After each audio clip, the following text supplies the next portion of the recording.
and welcome to the Boys from the Baltic Star. I'm Ben, and with me is my good friend and collaborator Ewan. Good evening, Ewan. How are you?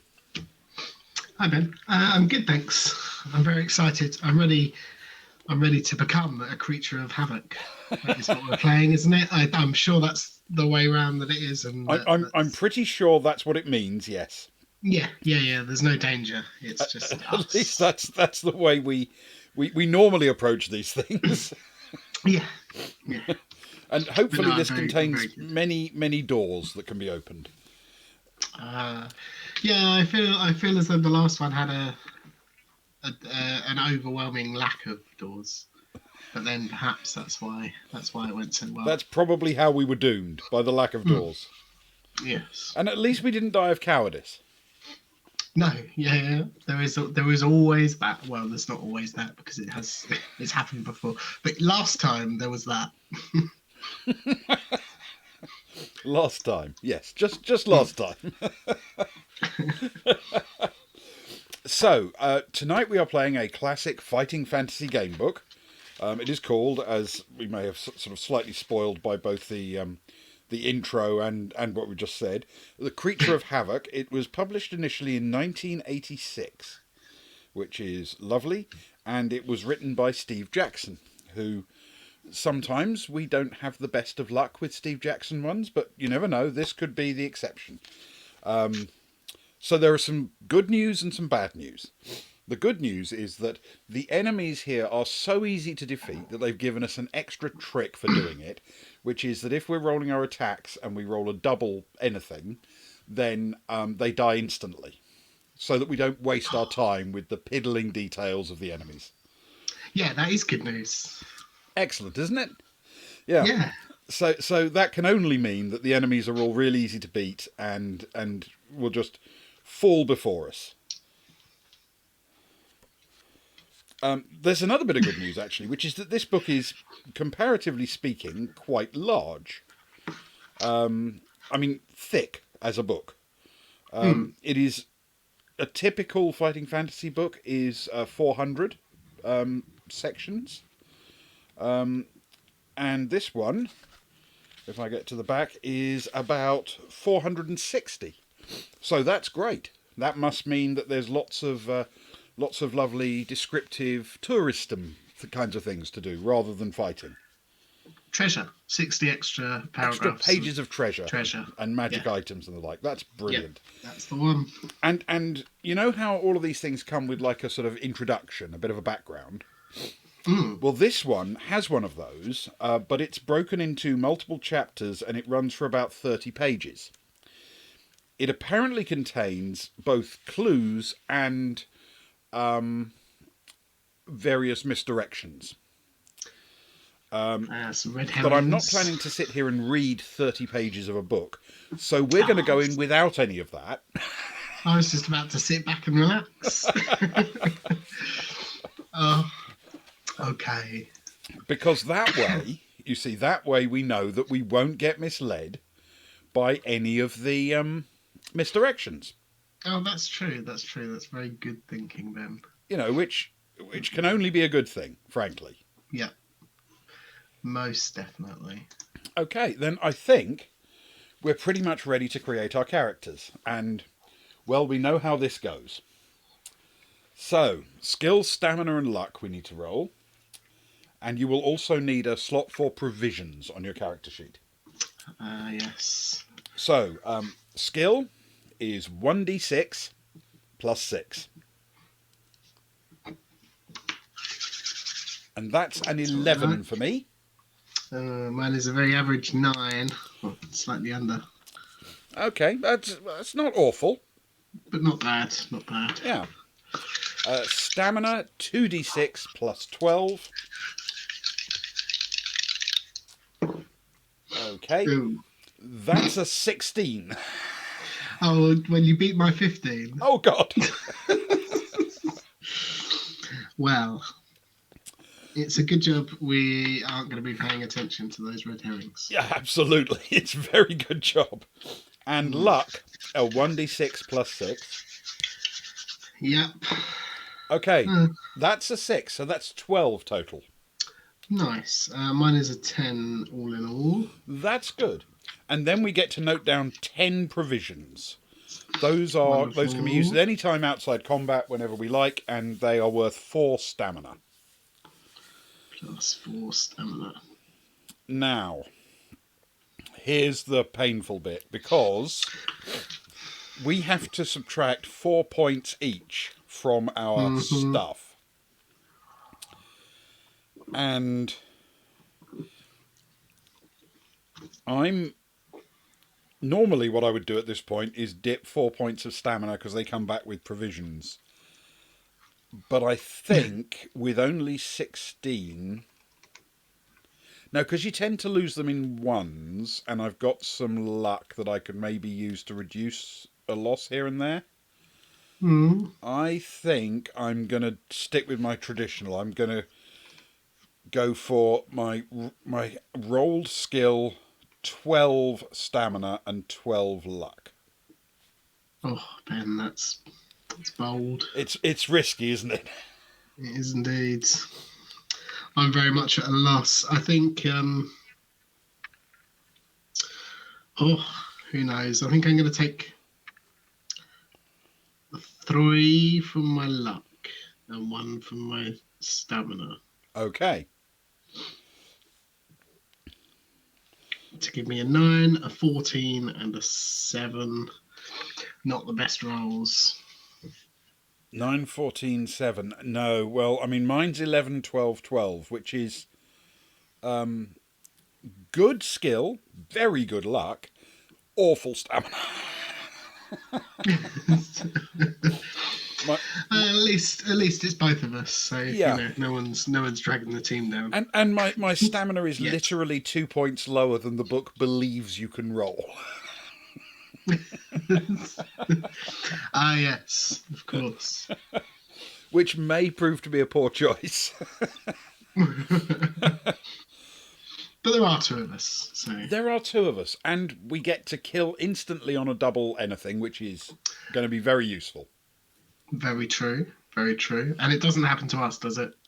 No, it doesn't. No, it only happens to the bad guys. And I should point out, I rolled a double 2 for my stamina, so frankly, the tradition is there.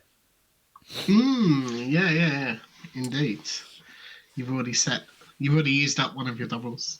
Well, that's one way of. I think that's a depressing way of looking at it, to be honest. Yeah. I think there's a better way of looking at it, and that better way of looking at it involves, optimism and enthusiasm.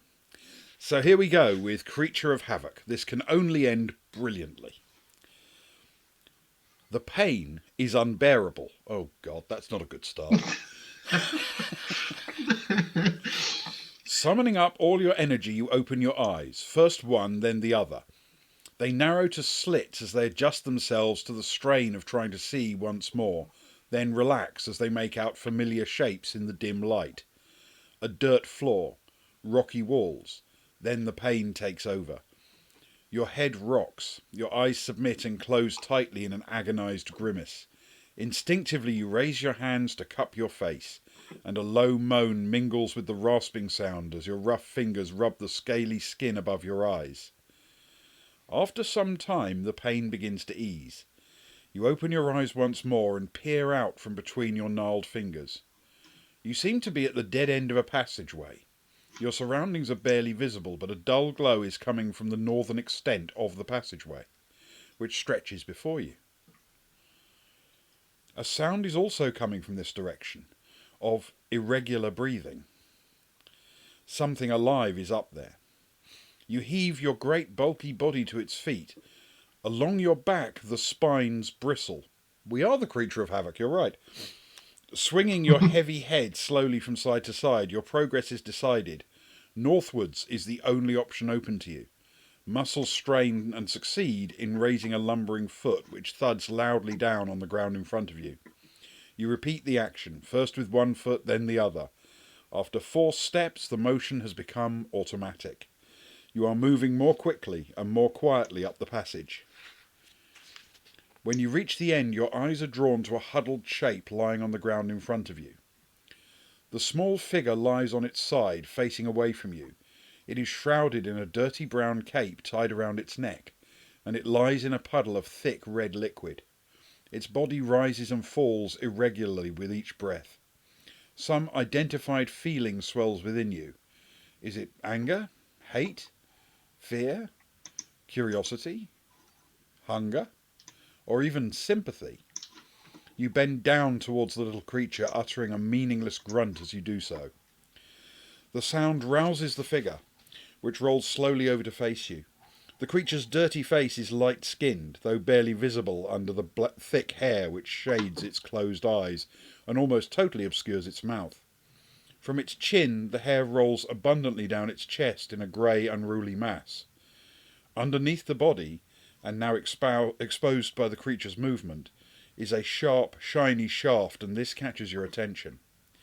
As you stand there staring, the creature's eyes flick open. They focus on your bulky shape, and a look of terror streaks across the creature's face. In spite of its pain, it fumbles for and grasps the tiny shaft, holding it pointed end out towards you and baring its teeth. The wounded dwarf you have found is evidently in need of help. So, do we show him we mean no harm, try to talk to him, or bring our foot down heavily on his neck?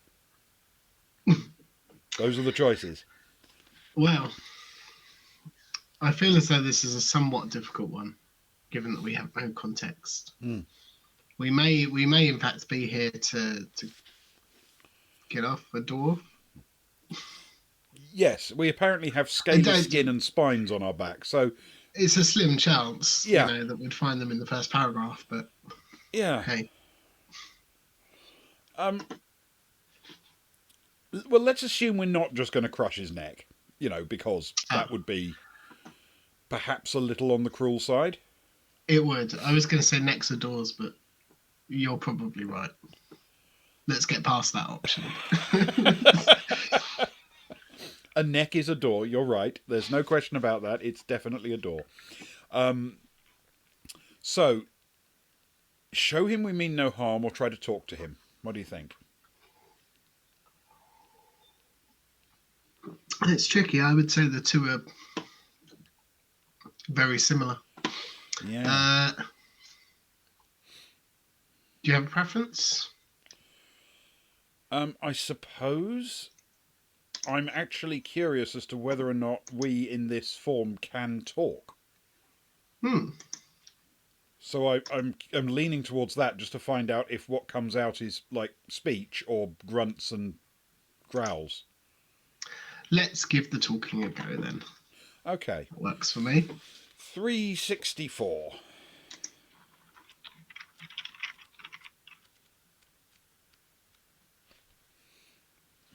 Wonderful. Okay. You greet the dwarf. At least you try to greet the little creature, but instead of any message coming from your throat, it is silent, and your hands reach down to grasp the terrified creature around the chest. He screams and makes a strange sound, which sounds like kf by afmomph. You try to answer, but the only sound you're able to make is a grunt of effort as your rough, scaly fingers close tightly around the creature's chest, and your sharp claws dig in. Summoning up all its strength, it swipes at you with its sharp sword. The blade digs in under the scales above your knee, but the wound is not too serious. Deduct 2 stamina points.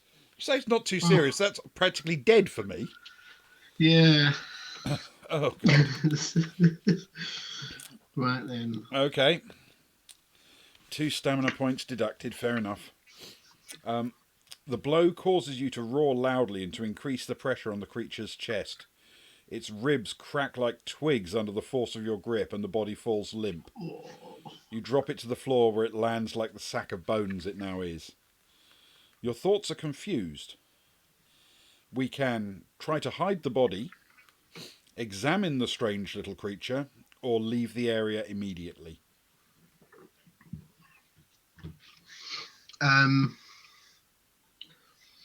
I would examine the strange little creature. I feel that's probably the way to go. There may be useful information that is in no way going to be deceptive on it.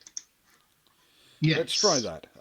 We will examine the strange little creature. Turn to 399.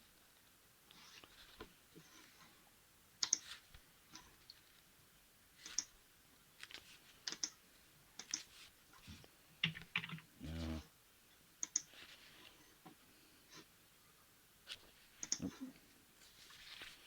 I had it there. And then it flicked away. There we go. Your hands relax and the sharp claws retract into your fingers. You clumsily fumble through the dwarf's dirty vestments.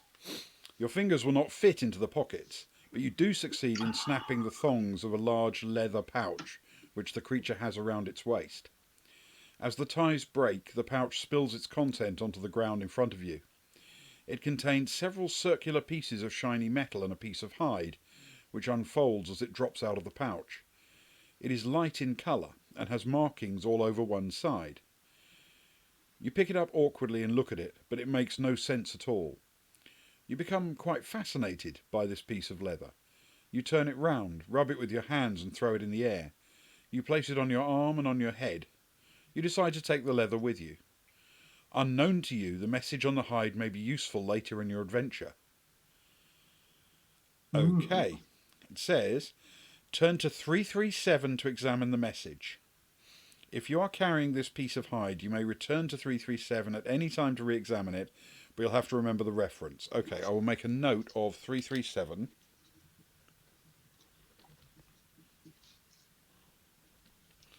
Okay, and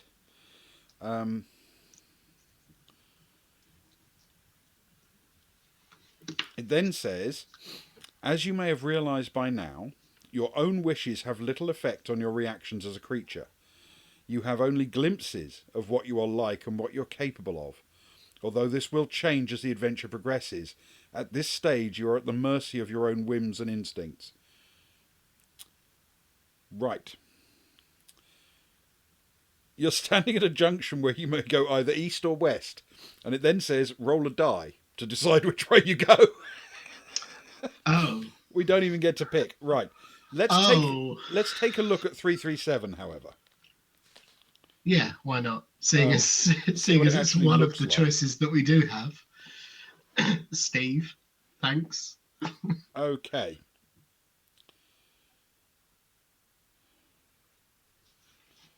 Um,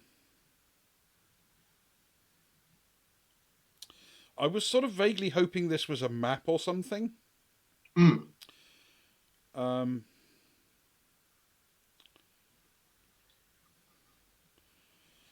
but what it actually looks like is gibberish.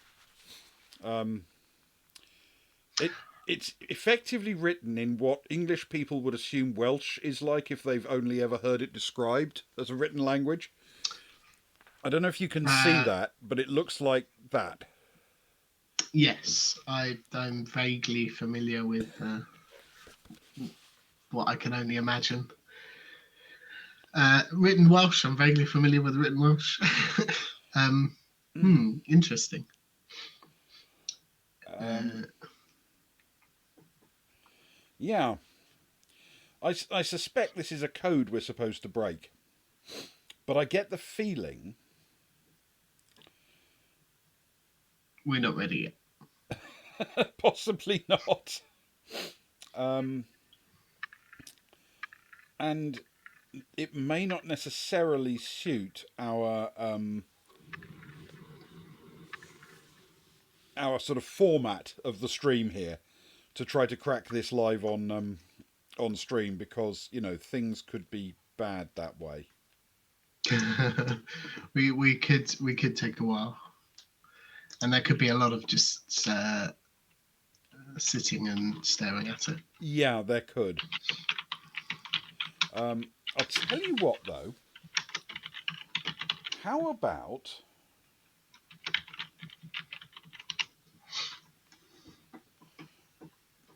I don't know if this will actually make sense to anyone, but if I were, for example, to type the first bits of it into chat.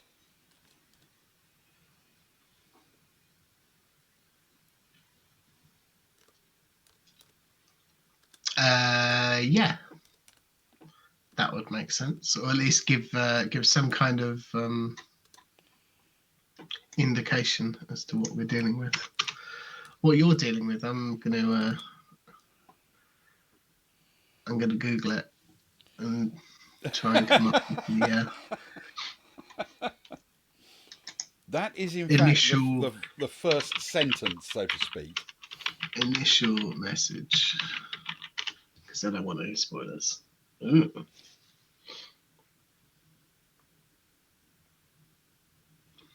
I see.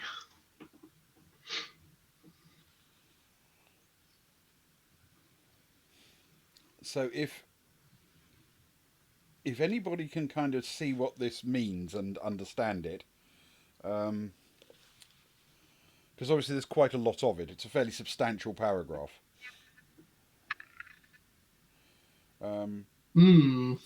Later on, there's a bit that's in caps. So how about I put that in?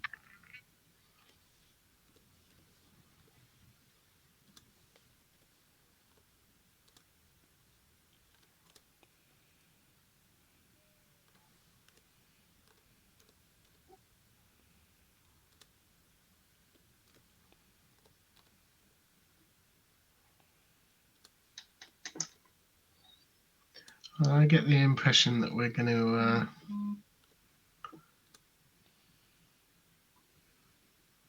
to get told that some letters are other letters or something similar.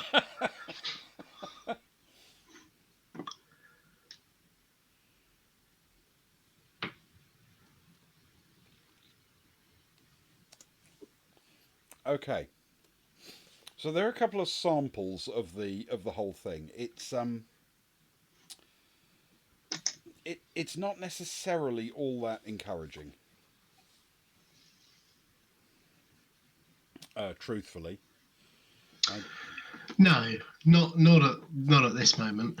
I feel as though if we need to break this one into two sections, then we can. I don't know. We can try and solve it off stream. I mean, we could try and do it on stream. We probably could, but I'll tell you what. Let's press on with the adventure and see if it gives us clues or whatever as we go, because you never know. It might. Yes. Or it might even be that as we regain humanity or something, maybe it'll give us clearer versions or something. Yeah. Or a bit of a we'll key. have a different. That's that extra 60 paragraphs that you were talking about. That's right. That could all be helpful stuff for us. Okay. So I'm afraid we now have to roll a die. So could you please roll 1d6 for me? I'd forgotten we can't even choose left or right. No, we are driven by our baser instincts at this point. That's a 5. That's a 5. That means we turn to 148. Though it just says turn to 148. It doesn't say if that's actually east or west. But hang on a second. It says 148. Although sometimes, am I right in remembering that sometimes Steve Jackson gave us directions in the following paragraph? Oh, you're absolutely right. Look at that. There's definitely one where that happened. You decide to follow the passage east to your right. That's what your first steps are slow as you take in the encounter with the dwarf. After a few paces, the corridor turns north. You approach a stout wooden door and must make a decision. Will you smash the door from its hinges and continue, or will you give up this route and return to the dwarf's corpse? You know what it says next, though. Roll a dice. Roll one die. I was just about to say, well, if there's one thing I know, Ben, it's that a door is a door.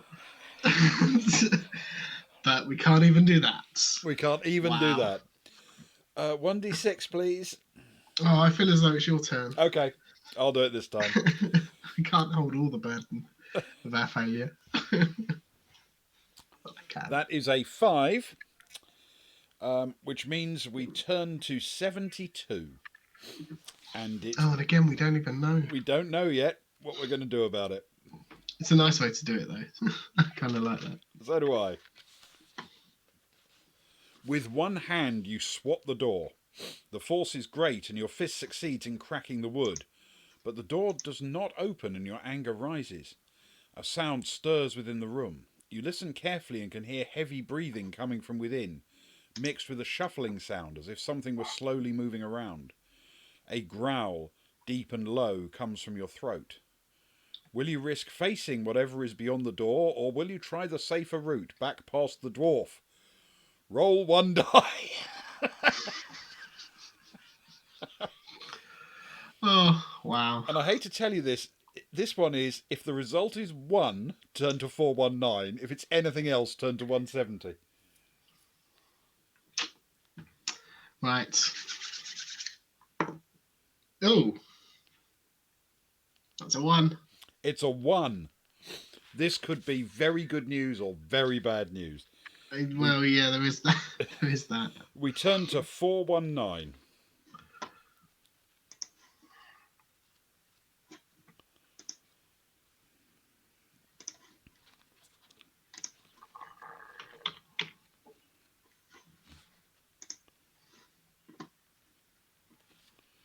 You shift your weight and turn your great bulk around. With laboured steps, you stomp back the way you came and past the lifeless body. Turn to 308. We didn't do the door. Interesting. That's fascinating. I don't know how I feel about that. That might be the first door that we've not I know. used since the very beginning, although not through choice. Indeed, not through choice. We have been undoored, basically, by the game's rules. Indeed. And I felt quite cheated by that, but actually I'm rather loving the setup at this point. You travel west I quite like it. along a twisting passageway. Several times you bump clumsily into the walls and grunt in annoyance, but your tough scales protect you from damage. The temperature drops noticeably, and each breath sends steamy snorts from your nostrils. After narrowing slightly, the passage widens as it heads towards a chamber. A sound from ahead and a flickering light warn you to take care. But rather than making you stop to listen, the prospect of an encounter seems to excite you. You bare your teeth and your claws and stride forward into the chamber. Turn to 205.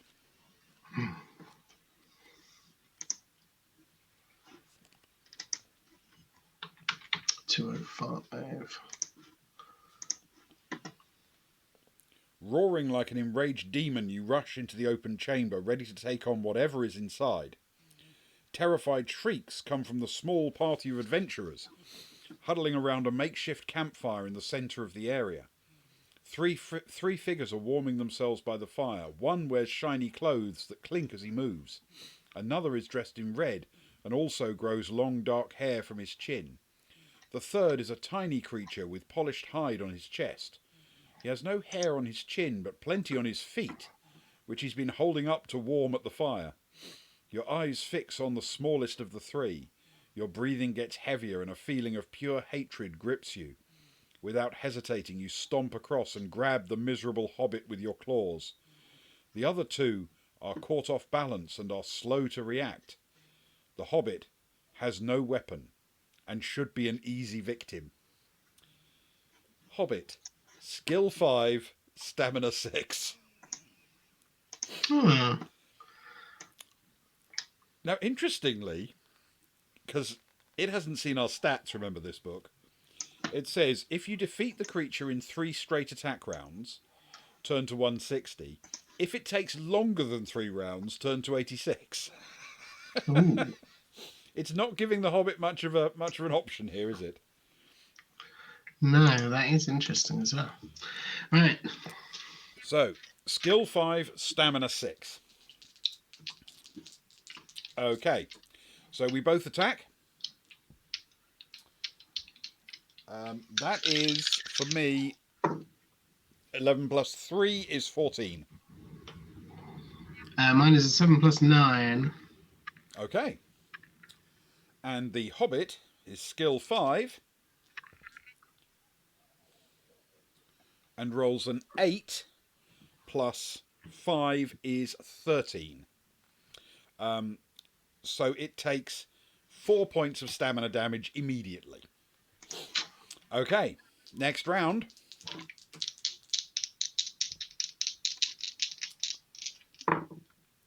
Oh, I have rolled a 17 total. I have rolled a 12,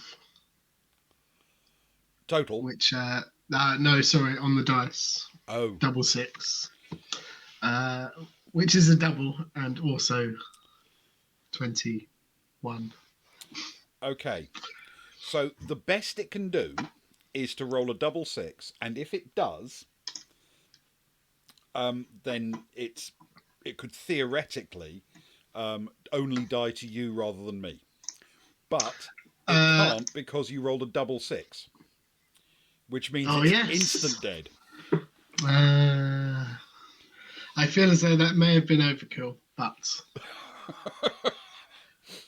So we definitely defeated the creature in 3 straight attack rounds. I'm assuming it means or fewer.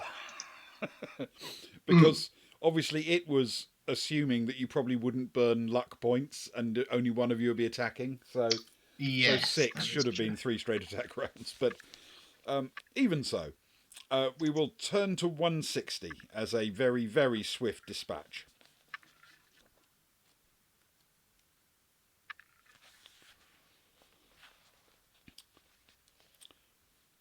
As the creature dies, you sink your teeth into its arm to taste its juicy flesh. But then you remember the other 2 adventurers. The red-robed figure is facing you, pointing the little finger of each hand at you and mumbling. The shiny human has grabbed a sword, similar, you remember, to the dwarf's, but larger, and is shouting to the other, Suppen tur ploit simjin dishumben, jutim be abfeb bulf tup ulf, but there's more of that. No, say it all, Ben. It might have the secret to decoding the message.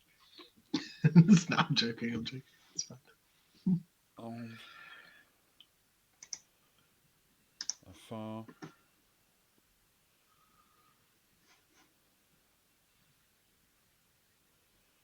Um,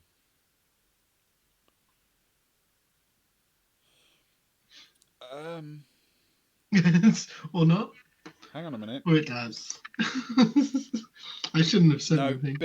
bits of it keeps like making me think if I only like subtract one letter from each one, it will just make sense. And then It doesn't. no. Anyway,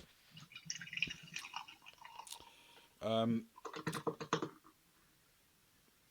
after it finishes its shouting of random, very bad Welsh, it says you cannot fight both at once. Actually, we can, but the book doesn't know that.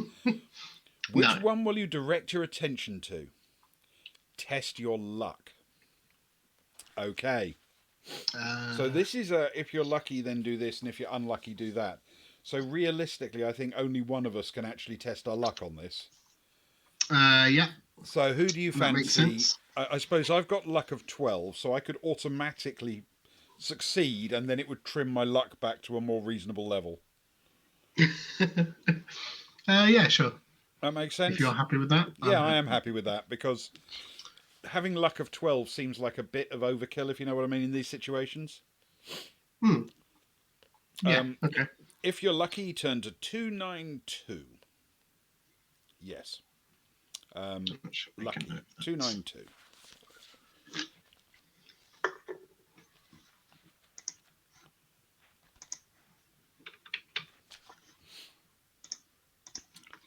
Your reaction is immediate. The red-robed human is deep in thought and looks an easy target. You step forward and swipe viciously at him with your claws. He screams and falls to the ground, clutching at his face. You look down at the undefended wretch and prepare to deliver the death blow, but at that moment you feel a terrible sting in the back, which causes you to bellow and swing around. The remaining adventurer has lunged at you with his sword and succeeded in piercing the scales and flesh on your back. You must lose 2 stamina points for the wound. God, Oh, I tell you, these mandatory stamina point losses are a real pain. that does not feel lucky, Yeah. if I'm honest. And then you can face the knight in plate armour. Okay, so we have to face the knight. He is skill 8, stamina 9. Ooh. Okay? Yep. So skill 8, stamina 9.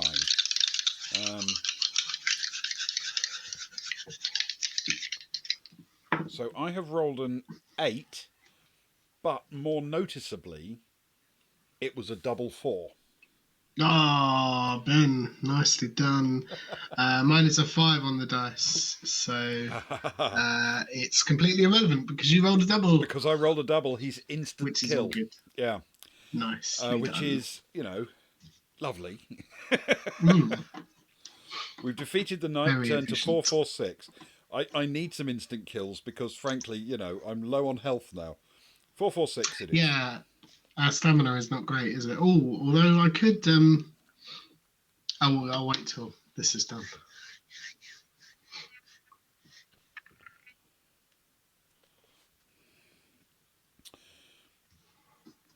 You deliver the death blow, and the knight drops to the ground. With the danger now over, your thoughts turn to food. The smell of the still warm hobbit reaches your nostrils, and your mouth begins to water. You snatch the creature in one hand and eagerly sink your teeth into its sweet flesh. But this will merely provide a snack for you. Inside his armour, the knight is an impossible meal, but the red-robed wizard groaning on the floor may be a new taste for you to savour. You silence his miserable whimpers with a single deadly slash from your claws. For the tasty meal, you may restore your stamina to its initial level. Hmm, Ooh, that's lovely. It turns out wizard is very tasty. that is good because I was just about to say, oh, I've lost 4, so I can eat a provision. But Yes, good point. hey, I don't need to. After Thanks, you've wizard. eaten, you rummage through, after you've eaten wizard, to be precise, Hmm. you rummage through the adventurers' belongings. Their packs have little to interest you. The hobbit carried a miniature sword, and you find a rolled up piece of thin parchment in the wizard's robe. All 3 humans carried odd shaped lumps of a doughy substance, perhaps food, though it smells of nothing to you. They all have small hide pouches containing round flat objects of shiny metal. You cannot think what these may be for, so you toss them aside. You must now continue your journey. Passages lead off from the chamber to the north, east, and west. You decide to take the passageway to the west. You leave the chamber, your way ahead lit by the flickering fire. Eventually, the fire's light becomes too distant to help, and you are groping your way in pitch blackness. Suddenly, a high-pitched twittering sound comes from above you, followed by others. You have disturbed a group of flying creatures which are now squeaking in alarm as they dart about around you. You swipe at them blindly and catch 1 or 2 of them as they dive at you and scratch you with sharp claws, but your scales protect you from any serious harm, and you are soon further along the passage where these creatures evidently do not venture. The passage turns north. You follow it around the bend to the right and stop in front of a wooden door. There is no other way forward. Will you heave at the door with your shoulder, or is there something else you wish to do? Roll 1 die. Oh dear. I think it's your turn. I think you might be right. Right. That's a 6. A Please, Ben. 6. Okay. That is in fact the majority outcome. It was a 3 to 6. You turn to 101.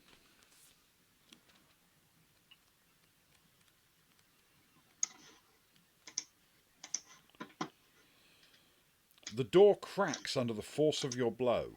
A hole appears and you rip the timbers away until it's large enough for you to pass through. Torches are mounted on the wall of the room inside, and there are 2 doors, one to the east and one to the west. There is no furniture to speak of, but some remains, perhaps of a table and chair, litter the floor among a thin covering of dirty straw. The wood has been broken in what appears to have been a furious battle, the result of which lies before you. In the centre of the room is a familiar sight.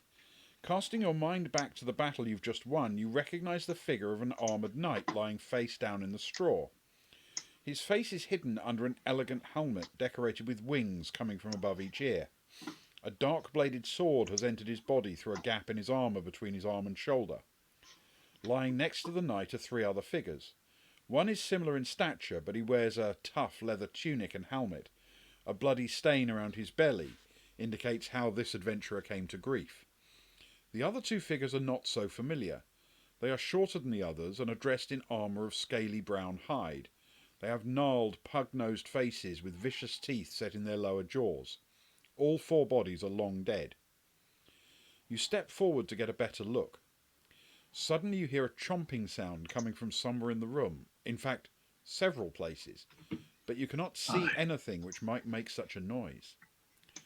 Your eyes pass over the adventurer in leather armour. You suddenly freeze. While you are watching, a chunk of flesh disappears from his thigh.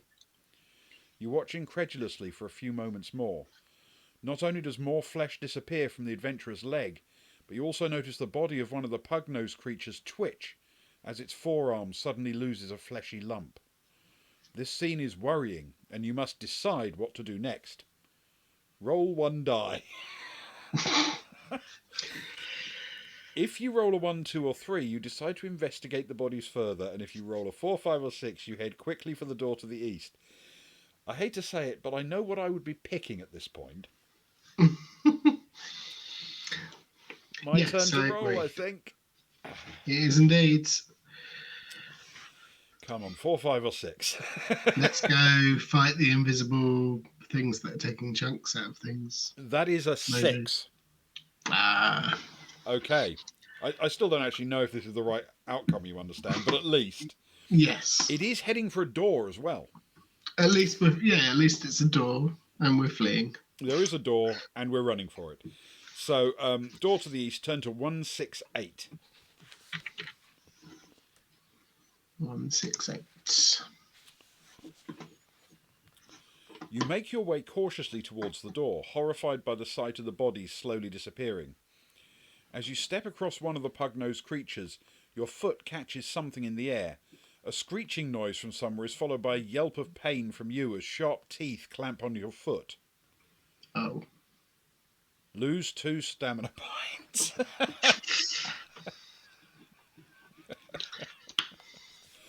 But of course. The shock causes you to tumble over, and this frees your foot, but as you lift yourself up, something is happening in the room. 3 shapes are materialising in front of you. Turn to 447. Well, we tried to escape. We did. Indeed. 447. 447. Wonderful. Your eyes widen as 3 scrawny creatures form before you. They are thin and angular, and move in quick, jerky motions. Although their bodies are covered in a scraggy dark fur, their bony faces are bald with tiny eyes. In the centre of each face is an oversized, protruding mouth rimmed with sharp teeth. These vicious little flesh feeders live on carrion. While feeding, they make themselves invisible to avoid being caught unawares, but in between meals they are both visible and quick-tempered. They now face you, furious that their meals have been interrupted, and you must battle with the creatures. They attack together. Okay, we have 3 of them to take on. So would you like the first, second, or third flesh feeder first? I'm going to go ahead and roll a dice, if that's all right. That's absolutely fine. Seeing as that's what we've been doing for a lot of the time. I will second. Okay, then I will roll for between the first and the third. You're effectively supposed... Did it say attack all together? Is that what it said? Yes, they attack together, so not one after another. Okay, and I will go for the first one. Okay, so they all have skill 6. The second one, the one you're attacking, has stamina 7. The other 2 have stamina 6. Okay. Yeah. Perfect. So let's go for the battle.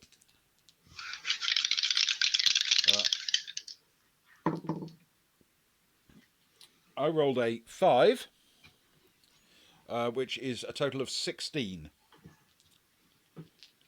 Very good. I rolled a 5, which is a total of 14. Okay. First flesh feeder. That's the one I'm attacking. Yep. Has rolled a 12, double six, for a total of 18. So it lands a hit on me for 2 stamina. Okay. The second flesh feeder, the one going for you, rolls a 9, so that's a total of 15. Which lands a hit on me for 2 stamina. Okay. And the third flesh feeder rolled a 2 for a total of 8, which misses both of us. So we don't need to care about which one of us it went for. Okay. Good stuff. Let's change those dice. Excellent. That was not a good roll.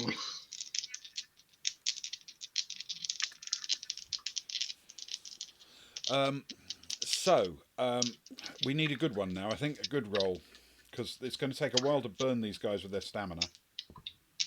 Yes, that is true. We need to start landing some hits. Right. I rolled a 4 for a total of 15. Mine is a 7 for a 16. Excellent. Right, the one going after me rolled an 8 for a total of 14, so it is reduced by 2 stamina. Very nice. The one going after you rolled a 9 for a total of 15, so it also goes down by 2. And the third one rolled an 11 for a total of 17. That certainly hits me. Does that hit you as well? It does indeed. Okay, then would you like odds or evens, sir? I shall take odds, please, Ben. It was an even of 4, so that's another 2 from me. I'm down to 6 stamina. Okay. That's not good. We need more doubles. We need doubles. Next attack. First flesh. I'm going to attack the first one again. Yep. Oh no. And that's an 8, but it's a double 4. Oh, nicely done. I say oh no because I rolled an 11 and not a double 6, but it's still a 20, which feels okay. Yeah, the second flesh feeder is reduced by 2 again, down to just 3 stamina. Mm-hmm. And the third flesh feeder rolls a 10 for a total of 16, which is not enough against either of us, but obviously we're not going to inflict any damage on it. Yeah, perfect. Okay. Luke, just because you want to go to bed, we're not going to die. Right, well, I will transfer my attacks to the third flesh feeder. Yeah, that makes sense. And away we go.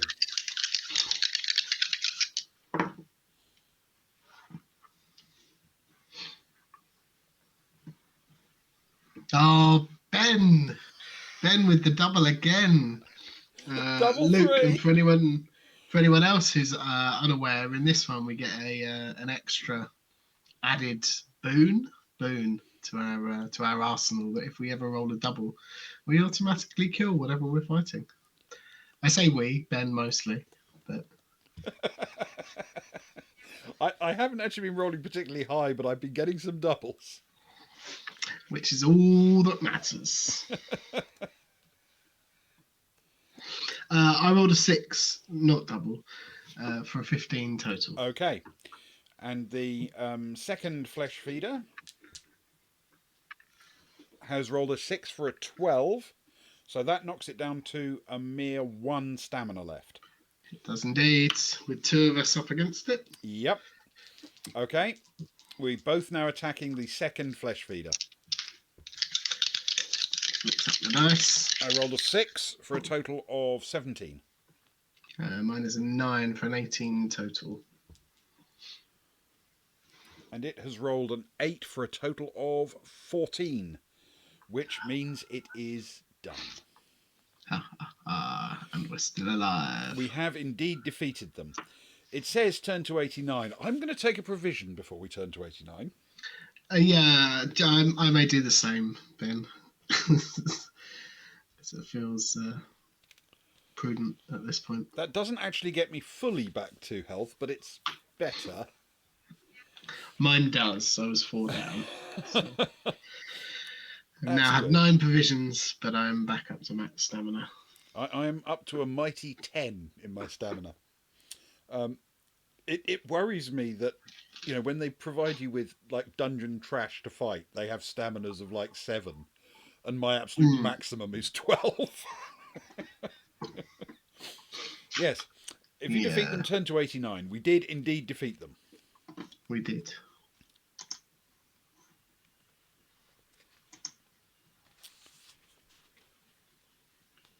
You rest for a few moments to catch your breath, and then you survey the room. Your curiosity overcomes you, and you begin to investigate the 7 bodies in the room. The pug-faced orcs are dirty and smelly. You try a mouthful of flesh, but spit it out in disgust. Around their waists they carry small bags, which when ripped open send a shower of small bones flying across the room. The 2 adventurers are not much more interesting. Similar pouches contain those round pieces of shiny metal which you came across before. They scatter on the floor and you ignore them. The pack on the back of the adventurer in the winged helmet is decorated and attracts your attention. One of the straps breaks as you rip it off his back and grope clumsily inside. You feel something solid. As you fumble angrily with the rucksack, a hard wooden casket drops to the ground and falls open. Inside is a clear, smooth flask which contains swirling purple gas. Your curiosity is captured and your huge clawed hand tries to grasp the delicate flask, but this turns out to be hopeless. Eventually, you pick up the casket and drop it on the ground. As luck would have it, the flask jumps in its cradle and lands in such a way that the stopper flips out of the cut flask. The purple gas within swirls tempestuously, and its vapours sleep slowly from the neck of the flask. Turn to 382. Yikes. This could be either really good or really bad. It can't be that bad because it didn't give us any option to do anything about it. I'm sure we've played the Steve Jackson book before. I think we have. Yes, it's true. The gas drifts from the flask, but rather than spreading out, it pulls itself together into a purple cloud and billows up before you. You watch open-mouthed as a shape begins to form in the cloud and eventually turns into a face which stares deep into your eyes. The face is human-like, but thin and with jagged features. The pupils of its eyes are not round, but are instead serpent-like. Its thin-lipped mouth opens and speaks. Flib, ma filbst deft mjorfst. Fub lucrative adpo. Wordpf uck pwop. Foth fe. Fup shoe. Justy were higely. Puffed mufper. Buffed. And there's a lot more, by the way. Well, that was really helpful. I think it's clear what we should do now. I think everyone in chat would agree. Yes. Your anger mounts and you swipe at the cloud, but your hand passes right through the gas without even disturbing it. The mysterious face blinks slowly and the colour of the cloud flashes momentarily from purple to white and back to purple again. Then the face disappears and the cloud is sucked back down into its flask. Once safely inside the flask, the stopper replaces itself in the neck and the bottle settles into its cradle in the wooden casket. An instant later, the casket and its contents have faded to nothing. You decide you've had enough of this room, but you may add 2 luck points for your find. Will you leave through the door to the west or the door to the east? Well, that will just restore my luck back up to max. Yeah, I haven't lost any, so still, it's all good. Nothing awful there. No. Oh, you're not going to believe this, though. It says, will you leave through the door to the west or the door to the east, and gives you actual choices. Wait, we don't have to roll a dice for it? No, apparently not. Well,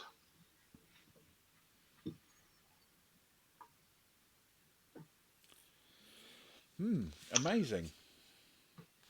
Okay. So we can go through the door to the west or the door to the east. They're both doors. So that doesn't help. they are both doors. Part of me wants to go west just because it didn't give us that option last time, did it? Didn't it tell us we could investigate the bodies or we could run east? Or something along those lines. But then maybe that just means that we're not supposed to go that way.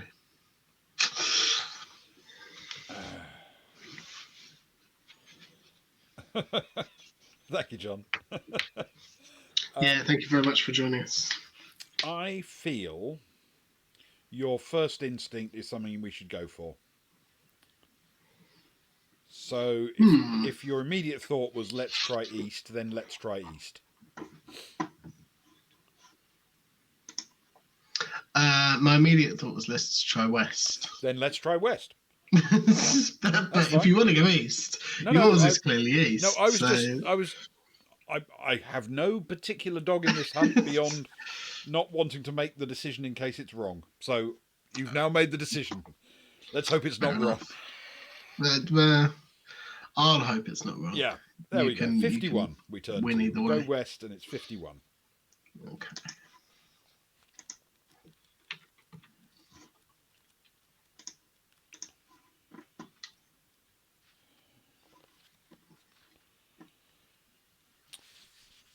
You leave the room along a passageway which runs west, your thoughts still dwelling on the mysterious smoke creature.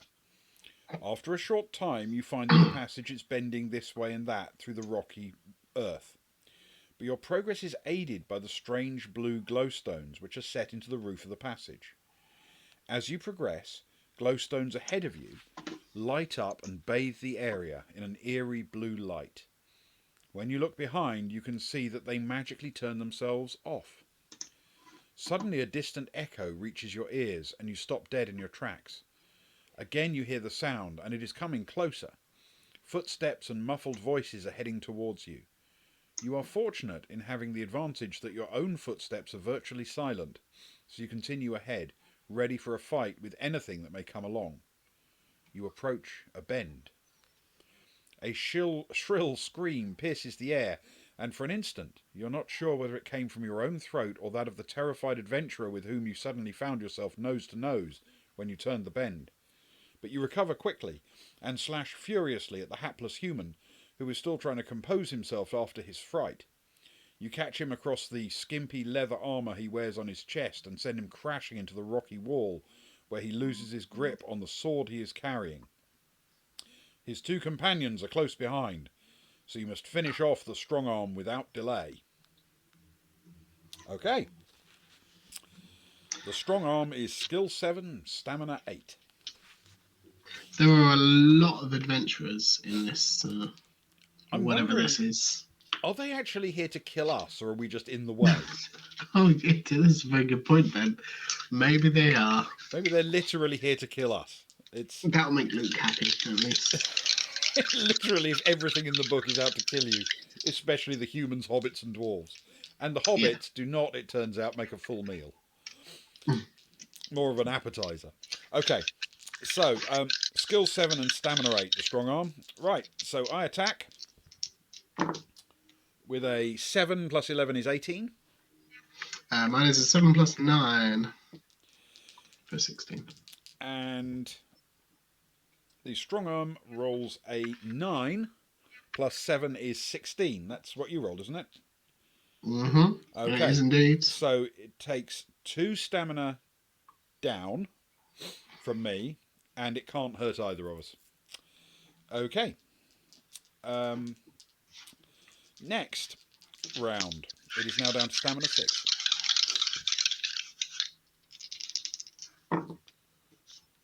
I rolled a 7 plus 11 is 18. Well, I have really good news, Ben. I rolled a 2. But it was a double 1? Which is a double 1. Fantastic. The strong arm is dead. Yes, double 1s are good. Suddenly they're good. And Yeah, only yeah. in this It's game, not in any of the I others. know. Yeah, exactly. We have defeated the warrior. We turn to 320. 320.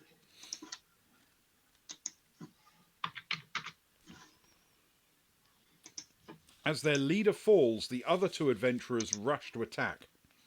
One is a female warrior and the other is a thief. Both are carrying shields and both attack you at the same time. Okay. Would you like the warrior or the thief? I shall take the thief, please, Ben. Okay. If that's The okay. thief is skill 8, stamina 6. And it actually makes sense if you roll both sides of that one anyway, doesn't it? So if you roll for the thief as well as yourself. Yeah, because we've got one each. Yeah, right? we have. So we might just, And this and then is a straightforward one-on-one twice now. Right, Yeah. I'm going for the warrior.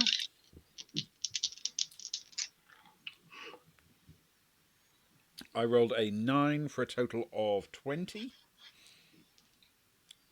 Very nice. Do you want to do your... What do you want me to do? Sure, the warrior rolled an 11, which actually isn't enough. That's a total of 18, so loses 2 stamina down to 5. Good. I rolled a 6 for 15, and the thief has rolled a 9 for 17, so I shall lose 2 stamina. Okay, all right. Seconds away, round 2.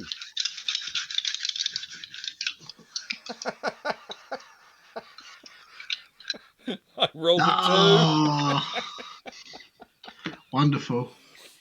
The warrior is no more. That's what we like. Oh. And mine's a double 4 for an 8. Oh, fantastic. The thief is no more as well. And neither is the thief. This is fantastic. We're We ploughing make through really these good adventures. monsters, Ben. They are falling before us. If you defeat both of them, turn to 281. Yes, we defeated both of them. We can turn to 281.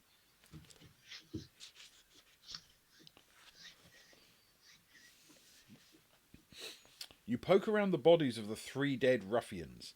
Something shining on the wrist of the third adventurer catches your attention. Clumsily you rip at the clothing of all 3, eventually exposing 3 objects of interest. The leading adventurer wore, around his neck, a pendant made of a dull, dark metal on a leather thong. The third adventurer wore 2 wrist bracelets of a shining yellow metal. The other carried a pouch containing 12 small flat discs of a shiny metal. So which of these is of the most interest? The pendant, the bracelets, or the discs? I mean, I can't shake the feeling that we know what the discs are, right?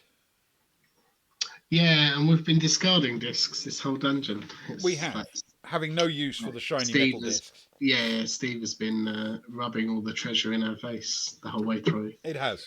Yeah, this is exactly what's been happening. He's been offering us just piles and piles of coins that we have cheerfully ignored because we're a monster. Yeah, and we don't have any need for them. I feel a little bit hard done by that, but I'm remaining stoic. So what we'll have to decide then is, unless you are interested in the in the discs, we have to divide our interest between the bracelets and the pendant. Yeah, I'm happy not to take the discs. Dull metal pendant or shiny gold bracelets? You know what your instinct tells you, and then you dull think, metal pendant. That's going to be the one that yeah. that we don't want now because it's the one that we want. But I mean, neither of them were obviously cursed or anything, were they? So no. Your choice, Ben. Or Uh, roll a I'll dice. roll a die. What the hell? Pendant or bracelets? We spent all that time upset that we couldn't make a decision of which way to go, and now we're rolling Why dice won't to, it let to us make make the a choice decision? for Why do we have us. to roll dice for this? uh, We're going for the pendant. It was a 3. So we turn to cool. 306.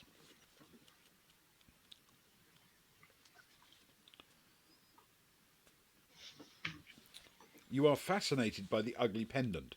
You carefully hook the leather thong with a claw and pull it free of the adventurer's head.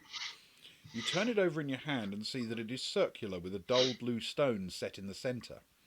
You stare at the pendant for some time, wondering what to do with it. Then you remember how the adventurer wore it. You are just able to squeeze it over your head and you carry the pendant proudly around your neck. The pendant has a secret, which will be revealed in due course. If you reach a reference which begins, "You cannot see a thing." Okay, hang on a second. You cannot see a thing.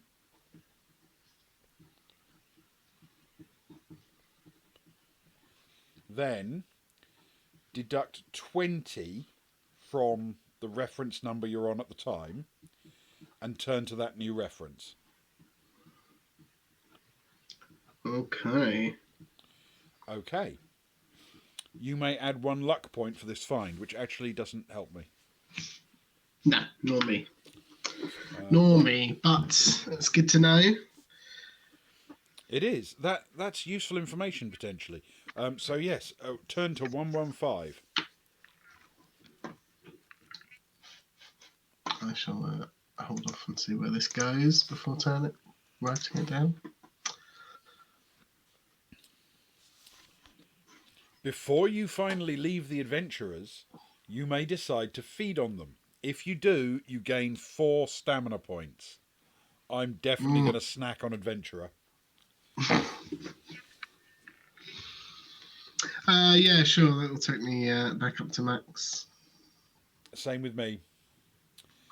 Then you continue.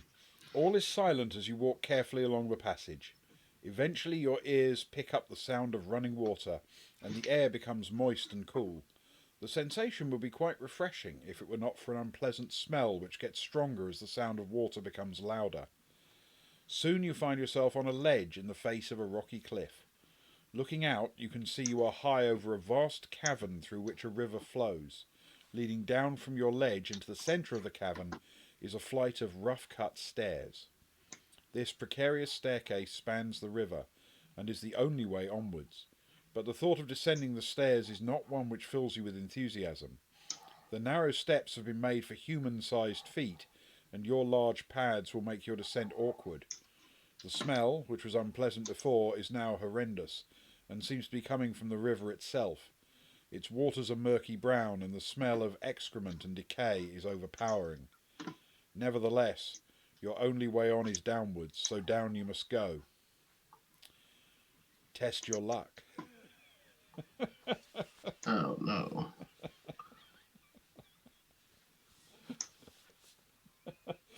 Is it your turn to test luck?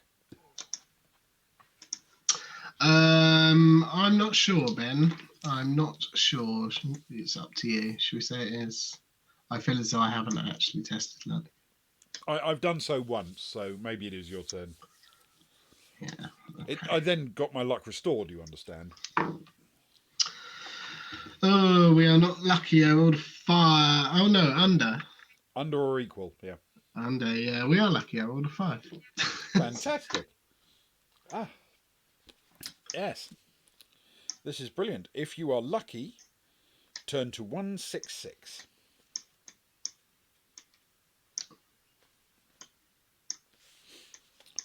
The descent is dangerous, and several times you lose your footing and stumble on the slippery steps, but your luck holds out, and you finally arrive at the foot of the staircase. The stench of the river is especially foul to your sensitive nostrils, and your eyes search desperately for a way out of the cavern. You discover 2 openings in the rock face ahead of you. One leads to the west and the other to the north. Will you continue north or turn west? Why'd you say that now? Right. Is that west or north? Yeah.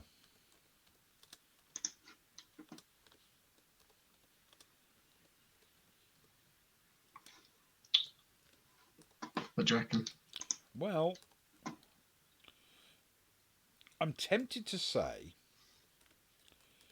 that the logic of the game is we are slowly sort of moving north. So perhaps going west will give us more side quest opportunity and things like that. Yeah, I can certainly get behind that. Maybe. Yeah, maybe. Okay. Maybe. So should we try west? Yes. Let's go west. We will go west. Turn to 77.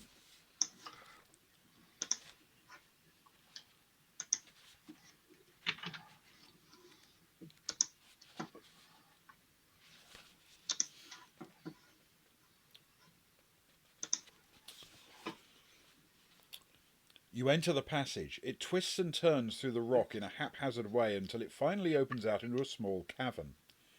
You pause to get your bearings and search for the best way through. Leading off to the north is a wide passage which seems to be going somewhere, but to get to it you will have to cross the cavern, and crossing the cavern is not an inviting prospect, for in the cavern wall to your right are two caves, and in a neat pile outside the first cave is a mound of bones, some broken, some just chewed. But judging from the size of some of the bones, whatever was eating them was no mere half-orc. Will you head for the caves to attack whatever is inside, or simply cross the cavern and see what happens?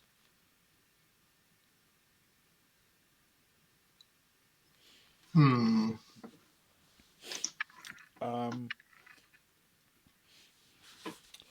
I mean, I hate to say it, but caves are kind of doors.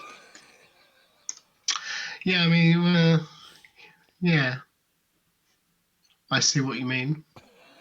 If you I follow my might say that logic. it's the absence of a door, but I do indeed follow your logic. Yeah. Which direction were the caves? Sorry, which Um, compass points were the options? Essentially, Just leading so off I to the can. north is a passage, but to Yeah. get to you, so on the east side of the cave, effectively, at least east side of the cavern are the caves, Ah, and there's a okay. passage leading off to the north. Right. Approx. East and north. Yeah. So the caves to the east. So it's a cavern, small cavern. On the east side are a couple of caves, and there's a passage continues to the north. Right. Um, I think I've got you.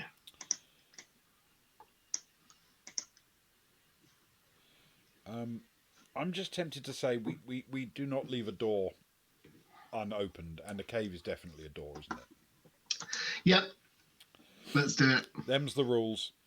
We will Yeah. head for the caves to attack whatever is inside. Turn to 88. I feel good about this. It's a passage with a double number. Yeah, which must end well. Yes. You creep up to the first cave and peer inside. It is dark, and you can see little. This is not our key phrase. But the thing that strikes you immediately is the smell of rotten flesh. Whatever lives in here certainly has a large appetite for meat. You poke your head further into the cave and you can see a large furry ball heaving up and down in one corner. You step forward to catch the sleeping creature unawares, but your foot kicks a loose stone and sends it scuttling across the cave towards it. The creature shudders, awakens and gets up. By now you've already decided to attack and you're virtually on top of the creature as its face turns towards you. There is a look of pure fury in its ghostly white eyes as the devourer opens its mouth to defend itself. Two layers of jagged blood-stained teeth part and sink into the scales of your arm. You howl and spring back out of its clutches, losing 2 stamina points for the bite. The creature is as tall as you and as bulky, but has a shaggy, furry body. You must resolve your fight with the creature, losing another 2 stamina points.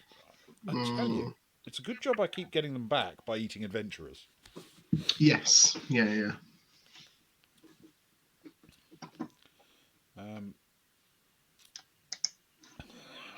Yes, thanks, Chris.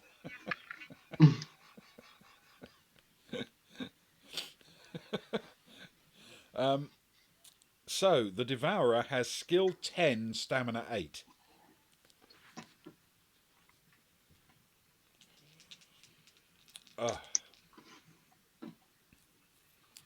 I feel this could be bad. It is more skillful than I, and almost as stamina-y. Yeah, I am marginally more skillful, but only just. Hmm. Okay, let's go. Well, I have rolled an 11, which means that's a total of 22. It's going to have to do well to match me, put it that way. That is very good. I've rolled a 5, which is a 14, so it's not going to have to do that well. Okay. It has in fact rolled an 11 for a total of 21. So it takes 2 stamina hit from me. And let's find out which of us it went for. It went for me. So, accordingly, it didn't do me any damage either, which is good. Okay, so it is now down to stamina 6. Round 2. Right. I have rolled a mighty 3. Total Wow. of 14. I've rolled a 9 for a total of 18. Good. Which is more reasonable.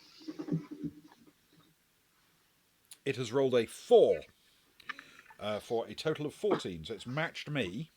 So it takes another 2 stamina hit. Yep. So it's down now to 4.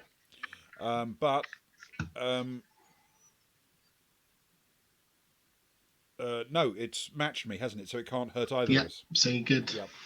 Okay. We're all good. There we go.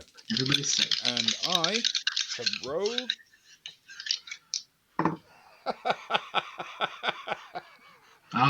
Say it, Ben. Double say 4. It. Yeah. Nicely done. Which means it is dead. It is dead. So, if you defeat it, turn to 41. The book did say we were surprisingly lethal in this book, and we really are. Defeat it, turn to 41.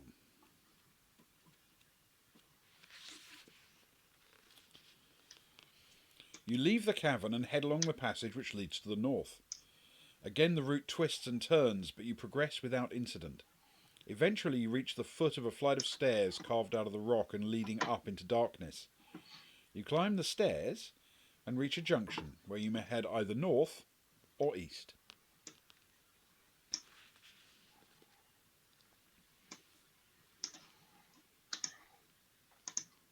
Do you want to stick with what's it? Add some breadth to I think to our heading north. if you're happy with that logic, I think east might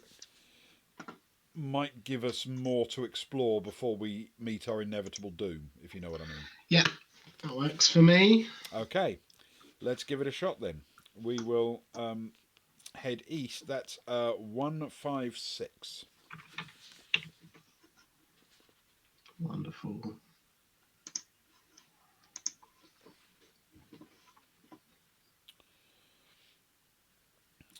You follow the passage to the east and find yourself wandering down a long, straight passage.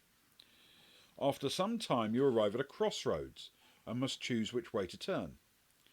As you are considering your choice, you are startled when all the glowstones you're relying on to light your way go out simultaneously. You're now stranded in the pitch blackness. Which way will you go? North, south, or straight on?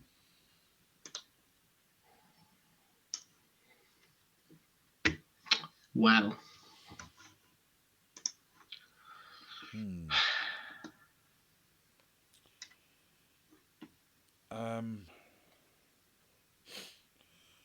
I mean, I'm slightly tempted to say that logic would dictate if we want to fill in as much of the map and the gap as we can do, then south might make sense. But I have no idea if that Yeah. leads us back effectively to somewhere we've already been or might have come close to. It's difficult because I have no idea how long each passageway has been, and my drawing is not good enough to make it to scale, even if it gave us measurements. So, I mean, it could do, it could not. Technically, we haven't found anything further south other than, I assume, the river, the murky Yeah, potentially, river. and for all we know, the if you remember right at the beginning when we couldn't open the door, that Yes, might have led to another route that would take us a completely different way around or something. yeah. Let's give it a go. Try south? Okay. Yeah. We will turn south and turn to 212.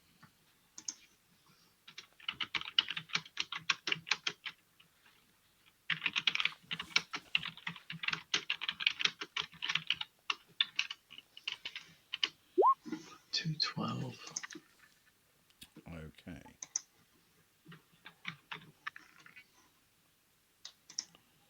Right.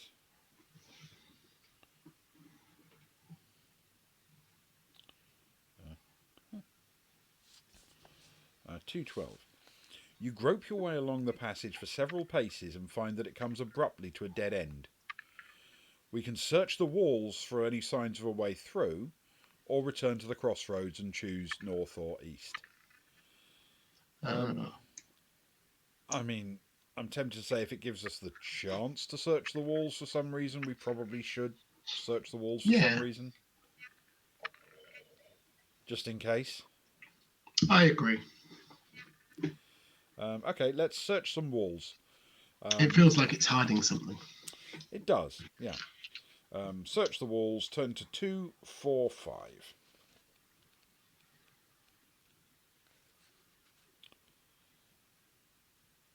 You search the rough, rocky walls for some time but find nothing. Frustrated with your lack of progress, you return to the crossroads. Will you head north or east? Well, I have to say, my logic is still saying east. Yeah, that makes sense. We've Because got a plan. there are routes that go north that we can find and try later, but, well, Yeah. hopefully, assuming it lets us come into some kind of parallel route. Okay, Yes. we will head east and go to 12. 12. Oh, a low number.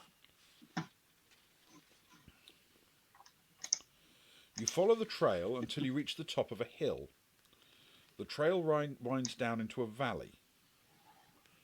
That seems a weird thing. Weren't we in a cave? Did I imagine that? Mm. Can you remember what the last number was? Because I lost it as I went for 12. 212 was it? 212 took us to the dead end, and then there was only one after that, I think, that took us to the Okay. crossroads and then So told us to go 212, east. we chose the easterly one, which was East or 310. north. Just make sure I've got the right number. Just seemed a bit of a... 310. Wait a second. 212. Yeah. Done something wrong here. We haven't searched the wall. 212. I didn't write that down. I think it was We searched the wall. 240 something. Choose the north or you may return to the crossroads and choose the north passage or the easterly one. We actually Yeah, searched, and we went east. and the easterly one should have been 310. 310. 310. Okay. Okay, all right. That was my mistake. I do apologise. That's all right. Good catch. Good catch. Now this passage, and I wish to say this very specifically, you cannot see a thing as you grope your way along the passage. Your anger begins to rise and is near to boiling when you reach a dead end ahead. And will you search the dead end for a possible way onwards, or return to the crossroads and take the north? But that passage begins, you cannot see a thing. Does indeed, which So means we turn to 290. yeah, because we have the dull blue pendant, Okay. which we took from an adventurer that Ben then swiftly ate. Yes, and he was very delicious. Mm. Or possibly she. I never really understood whether it was the male or the female who had the pendant or the bracelets. Anyway, No, I don't think it might have specified. yeah. As you stand against the wall, desperately searching for a way onwards, you almost overlook the strange things happening around your neck. For the pendant you are wearing is beginning to vibrate and is emitting a faint humming sound. When you suddenly become aware of the pendant and you look downwards, we look towards it to find out what is going on. When you move away from the end of the passage, the vibration fades. When you come closer, it increases in intensity. You cannot understand what's going on. An instant later, the jewel in the centre of the pendant begins to glow. It changes its colour from blue to fiery red. Suddenly, a jet of red light bursts from the jewel and lights up a metal rod, which is protruding very slightly from the side wall. You grasp the rod and push it. A creaking sound is followed by a deep rumbling as the wall ahead begins to shift. The jewel returns to its former dull blue appearance as the secret door opens. The pendant you have found is in fact a magic talisman which has a special power.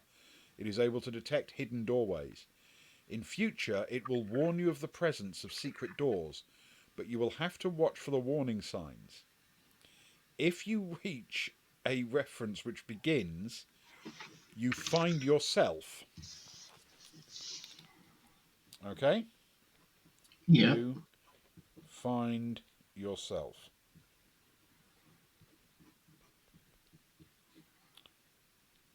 Okay? Then you may look for a secret passage using the talisman's help. Add 20. Okay. So it's whatever you are at plus 20 to the reference and turn to the new reference. Yeah. If a secret door is present, the new reference will make sense and the talisman will show the secret. If the new reference makes no sense, then there is no secret door. Okay. Okay? That makes sense. And it then says, now A you must secret door decide is what a to door. do. You go through the secret passage or return to the crossroads. However, I think before we do that, we should take a little break. Wonderful. Because we've just had an enormous achievement of actually finding a secret passage, despite the fact that it was, and I feel like a bit of an idiot saying this, a secret. Yeah, have we ever found a secret passage before? I'm trying to I think. have a vague We've feeling we definitely must have done searched in for. Warlock of Firetop Mountain. Hmm. Because wasn't there a secret passage that got you out of the maze or something? That's true. Maybe. Yeah. I'm not certain. But I'm sure after this many, we've definitely found one must have done. Yes. at some point. I mean, we found a passage that was far from secret in the sixth one, the Death Trap Dungeon, but it was filled with a giant monster that ate us. Hmm. Yes, that is also true. And that was not remotely secret. We just walked down there and got eaten with no dice roll or anything. No. It was just, congratulations, you walked down the passageway and you are dead. And you, yeah. Yeah. Right, okay. Something that We is will all too take a familiar. brief break and be back in just a few minutes for another piece of Creature of Havoc, which, as it is increasingly turning out, we are in fact the Creature of Havoc. We are indeed. This may actually be the most innovative one I think we've played yet. I like it. I really like it. Yeah. It's got a lot going on. Very, very clever. So, okay, back in just a few moments. Thank you very much for joining us thus far. If you're watching on VOD, this is the bit where you sort of fast forward until we come back from break. So, see you guys in just a moment.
And we're back for more Havoc. Literally, it is called Creature of Havoc. So, now you must decide what to do. Will you go through the secret doorway you've just discovered? If so, turn to 331. Or if you'd rather return to the crossroads, you can take the passage to the north or the south. Obviously, we tried the passage to the south, and we were already wearing the amulet at that point, so we know there's nothing there.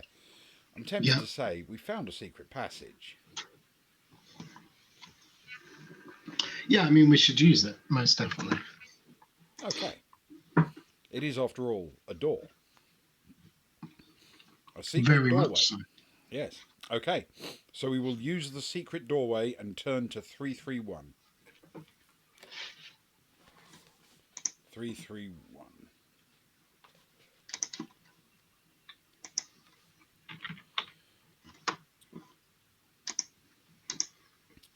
You step through the door into another rocky passage, but this one is short and empty shelves are fixed to the walls on both sides.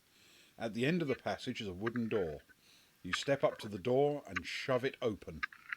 Turn to 15.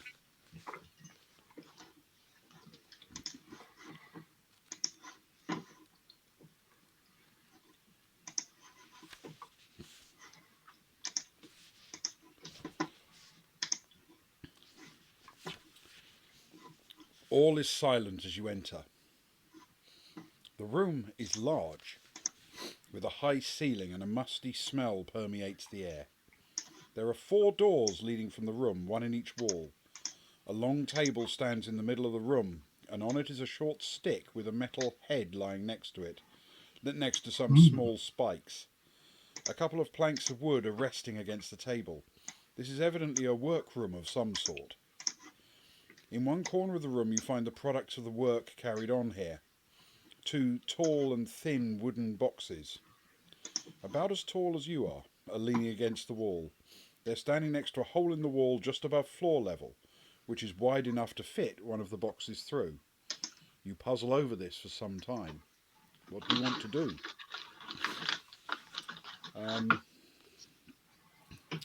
So, I mean, I think we know what this is, right? Wooden boxes about, as tall as we are that fit into holes in the wall. Yeah. So we can look inside the boxes or investigate the hole or ignore what we see. Obviously, the boxes have doors, but holes in walls are basically doors. What do you fancy?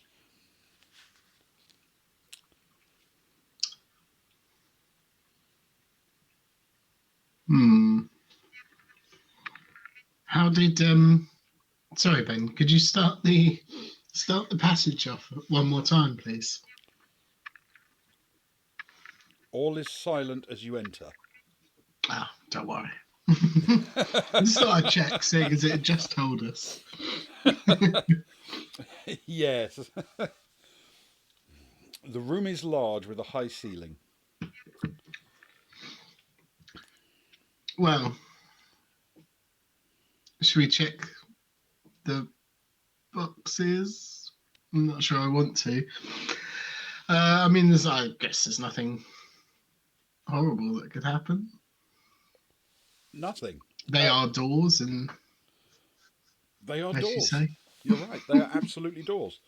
Okay, let's have a look inside the boxes then, because doors, and they're not natural doors, so they're fine.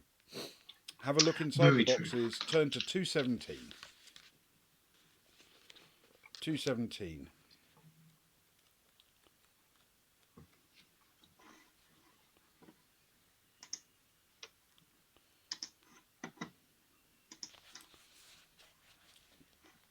You step over to the 2 boxes and shake one of them.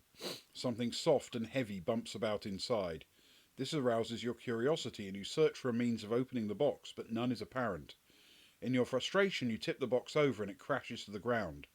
Your attention focuses on the wider end as a splitting sound from within the box gets louder. Suddenly a crack appears in the wood, then another. Finally, the front of the box smashes apart and your eyes widen as they catch sight of the hideous thing within. A human shape appears, or rather something resembling a human corpse, but it is not dead, as its thin lips are slowly curling back to reveal sharp teeth and a forked tongue. In an instant, the creature suddenly sits bolt upright and turns its head towards you. Its eyes flick open. Whipodge,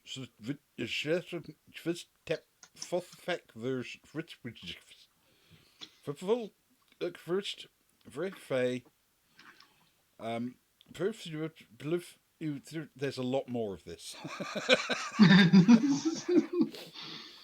A lot more of this. I feel as though we're missing something, like the fact that it's gone to such extent to make it Yes. so you need to tell us that there's a lot more of this. I mean, Clearly, there's 6 full lines of this stuff. So I'm pretty sure we're supposed to be able to translate this, and we haven't worked it out. All right, let's try this.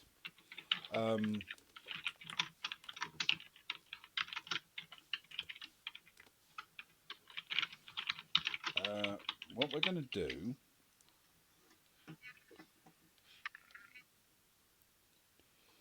We'll try. We did it a little bit earlier, but we'll try again a little bit more of this. oh, you're going to pop it Yeah, into chat for us. because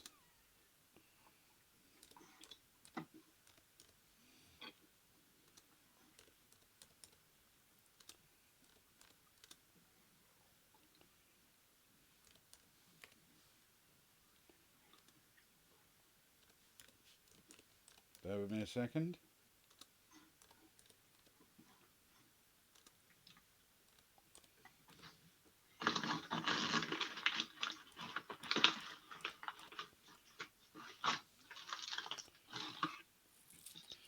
That is the first sentence.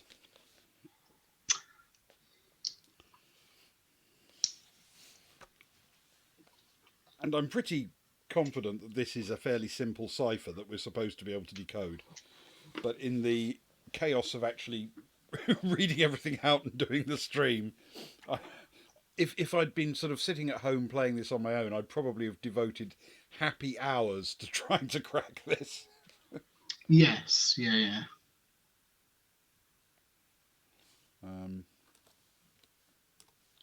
Let's try one more bit.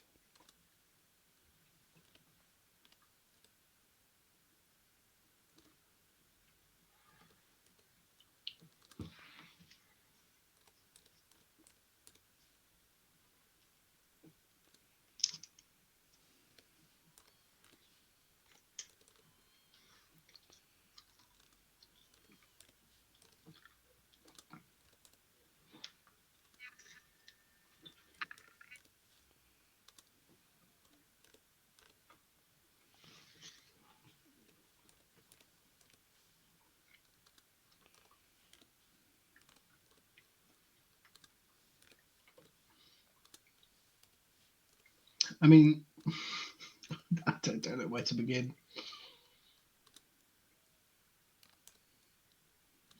There's a lot of F's. Mm. It's all I know.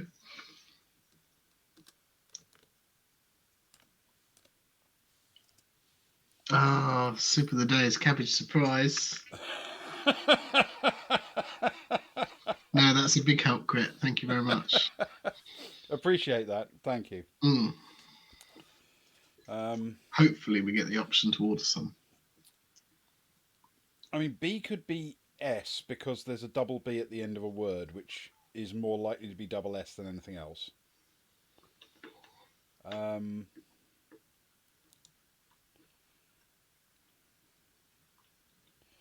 there aren't that many B's.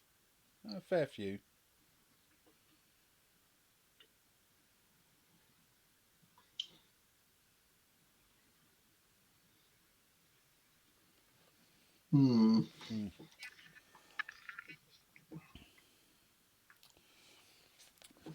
The creature's eyes fix on your own. They glow white, and you find you cannot break from the gaze. When its eyes finally close, you feel strangely lightheaded. As if in a trance, you step away from the corner and head towards the door in the east wall. Only then you step through. You open it, step through, and it closes behind you. Only then do your thoughts return to normal, but you are far from normal. You have been cursed, and until you're able to find someone who can remove the curse, your initial skill has been reduced by 2 points, and your initial Oh, stamina by 5. If your current skill and stamina points exceed these limits, you must reduce them as necessary. Okay. So, that moves my skill to 9 and my stamina to 5. Oh wait, your boy. stamina, your initial stamina. Yeah, so that's your maximum effectively.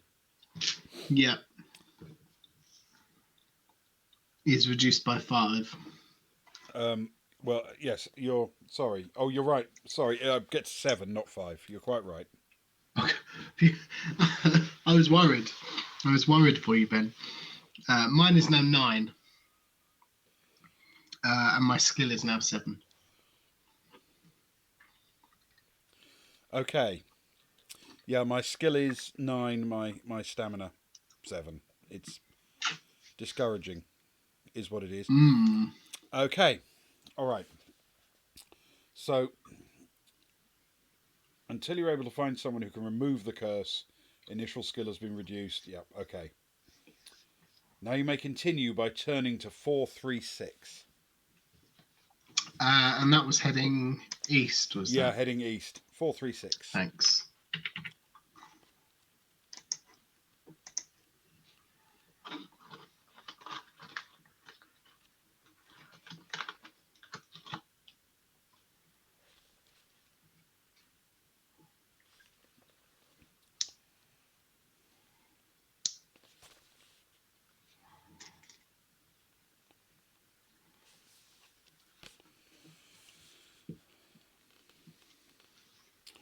Okay. You have 4 doors to choose from: east, west, north, or south. Um,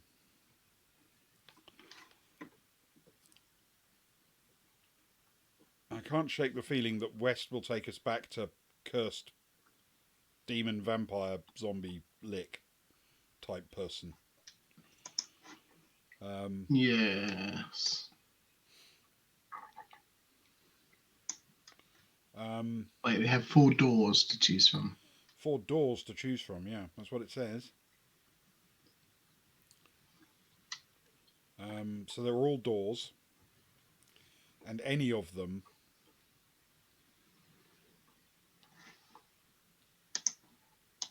Let's make that a room then. Give or take. Okay. Yeah, I agree. Let's not go back west to the person who cursed us. Okay. Unless, of course, they can remove the curse, in which case. Well, maybe they can. I don't know that I would entirely trust their motives. No, it feels an evil way to write a book as well, if I'm honest. Yeah. Um. Okay. Uh, so what do you think? South, or would sort of head us back towards the start? East would continue Yeah, exploring in the direction we've been going, or yeah. north obviously would be completely new direction and territory. Hmm.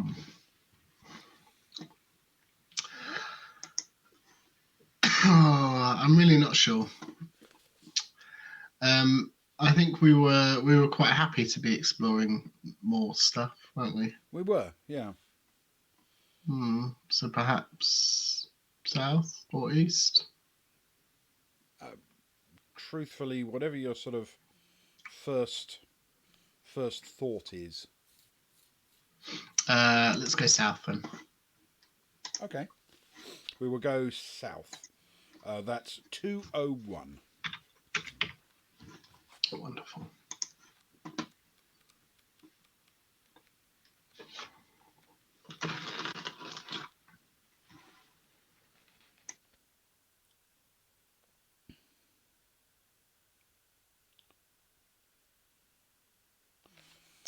Okay. The door in the south wall opens to reveal a short, narrow corridor. But as you are considering whether or not to step through the door, a creaking sound comes from behind you. You swing round to see the door in the east wall slowly opening. Glowstones in the passage outside flick on to light up your way. You cannot resist this invitation, and you leave through the east door. Oh. Okay. So we are in fact going east. Turn to 49. That's okay. It's still new territory. It is. Yeah, it's new to us. So we turn to 49. Cool. The passage leads east. A short distance ahead you arrive at a rocky bridge across a deep chasm. This did not end well at the Snow Witch. Far below you can hear the sloshing of a slow-moving river, and you step up to the edge of the bridge to get a better look. A disgusting smell is coming up from the river, and as this hits your nostrils you stagger a few paces backwards, but this is the only way on. The bridge is narrow and wet from the moisture in the air. No doubt it is slippery too. Nevertheless, you have no choice. You hold your breath and step onto the bridge, but halfway across you lose your footing on the slippery bridge. Test your luck. Thankfully, I think it's my turn to test luck. Ah, it is indeed. Which means we are lucky. I will reduce my luck by 1, but we are in fact lucky, because my luck was 12. So, we are lucky. We turn to 457. Very nice.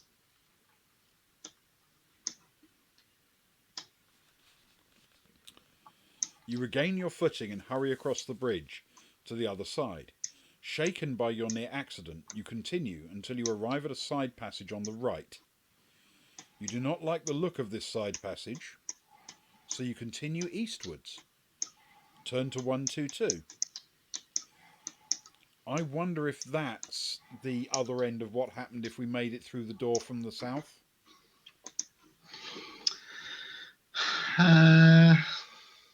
So it deliberately doesn't let you go back to that part of the dungeon. Yes. Maybe. So We anyway, carry on east. we We continue could have east. gone. Yeah. Turn to 122.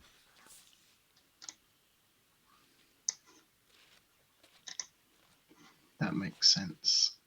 The same as the south, back at that, when there was a north, south, east, and west. Yeah, in exactly. theory. You follow the passage eastwards, peering ahead as the glowstones flick on to light your way. Eventually you arrive at 2 doors and you listen for any clues as to what may be beyond. No noise comes from behind the door in the north wall, but there are definite sounds coming from behind the door in the east wall. A heavy breathing is unmistakable and is interrupted by loud snorts. This sounds ominous. If you wish to try the door in the north wall, turn to 134, but if you want to charge the door in the east wall, turn to 263. Okay.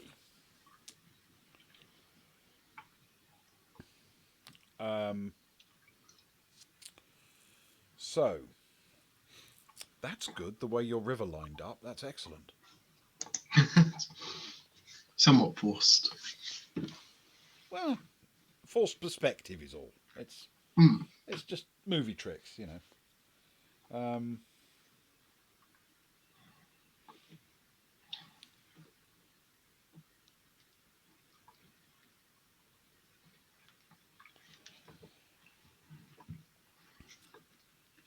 So we can, yeah, we can try the door in the north. I keep getting distracted by the Welsh. Because V must be A, mustn't it? Assuming the word breaks are in the right places. V must be A, or possibly I, but probably A.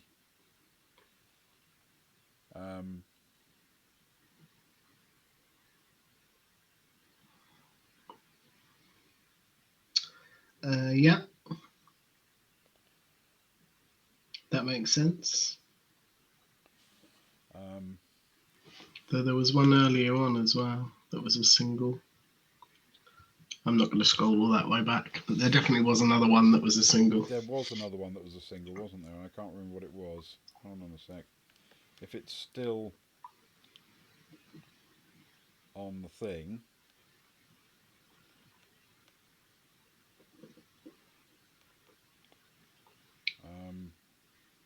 It was a C. So somewhere between C and V, we've got an A and an I. Likely. Though, I mean, O is also legal as a thing, as in, oh. Mm-hmm. Oh, but an exclamation. but it seems less likely, to be honest. Yeah, yeah, yeah. Right. Yes. Moving on. It is fundamentally a puzzle. So, try the door in the north or charge the door in the east with the snorting and heavy breathing behind.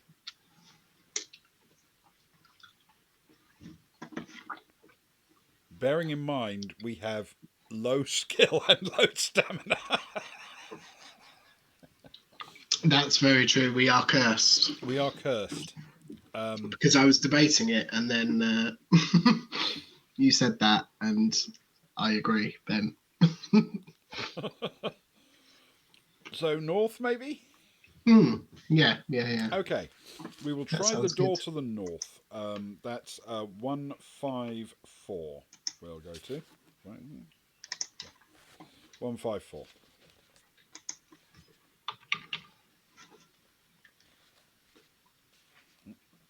Very good.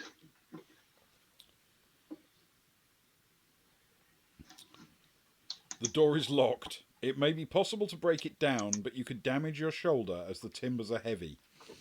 If you want to try breaking the door, turn to this, or we can try the door in the east wall.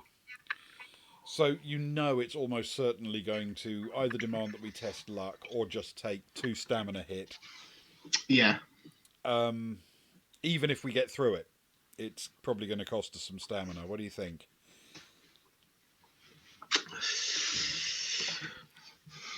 I mean, it's a door.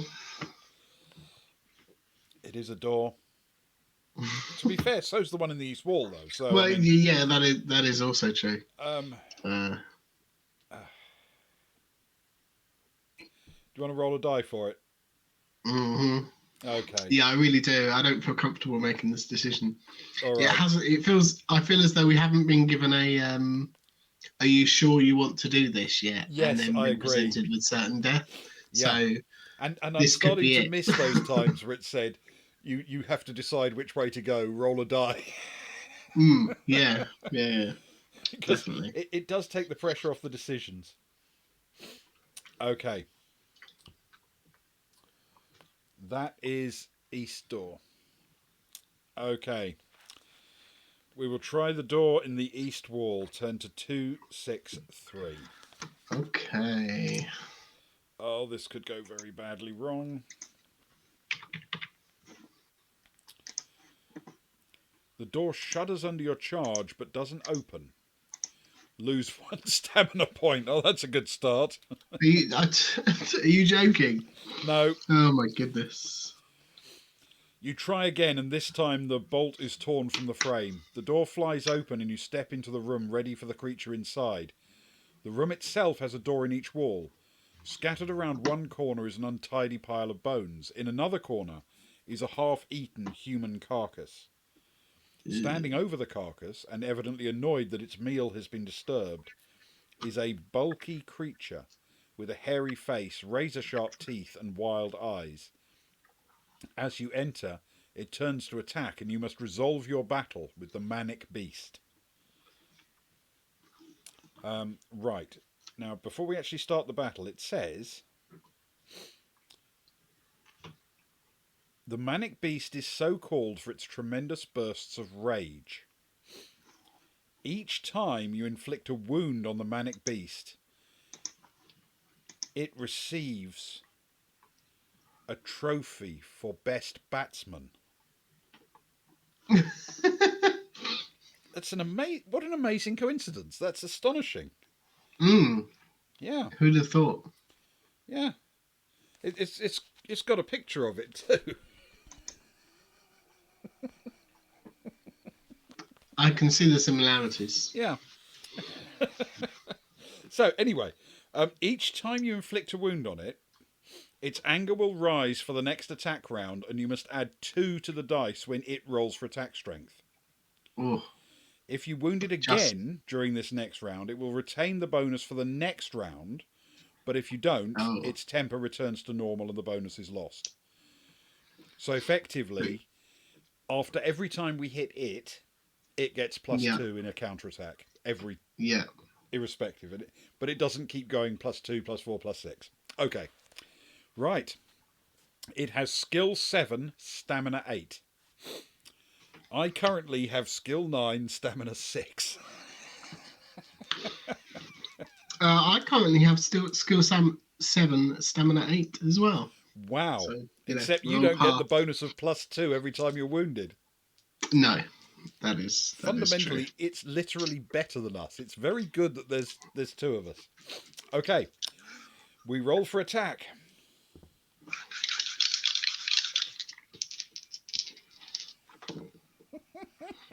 Now would be a good time for one of those doubles, Ben. Oh, would you look at I that? rolled a double 5. Lovely. The Manic Just Beast what is we no need. more, despite all of that worry. If you defeat the Manic Beast, yes, we do. Turn to We do 209. indeed. Oh, I do like this mechanic. I'd probably like it less if I'd failed to roll one all night.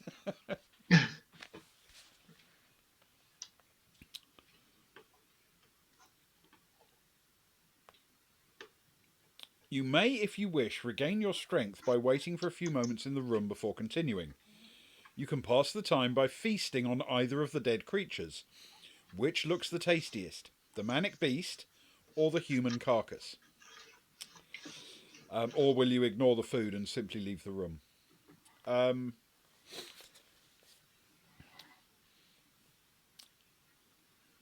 I think the rotting human carcass is less appealing to me. And I don't know. It's your choice, Ben. I'm I'm technically tempted at to full eat the stamina. beast on the basis that it might be a cure for a curse. Yeah, maybe. Shall we try it? More like, yeah, why If not? it turns out to kill us, then it kills us. We haven't eaten one of these before, We so it might haven't, kill and us. we've eaten lots of adventurers. What ails us? Well, Yeah. precisely. We'll eat Manic Beast. Turn to 231.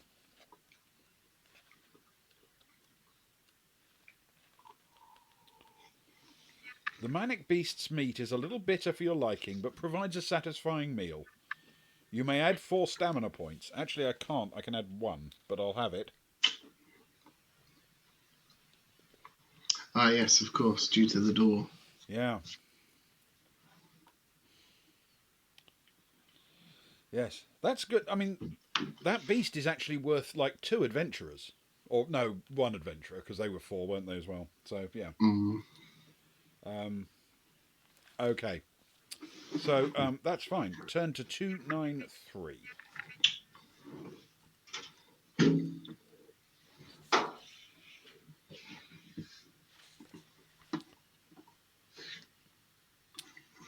You leave the room through a door in the east wall, so still going east. The door opens into a dingy corridor which is quite short and ends at a wooden door. When you listen at the door, you can hear conversation rising and falling in pitch, as if 2 or 3 creatures, or humans, were locked into a long discussion. This is your only way onwards. We can try the door and attempt to creep into the room, or attempt to surprise whatever's inside by charging into the room with claws drawn.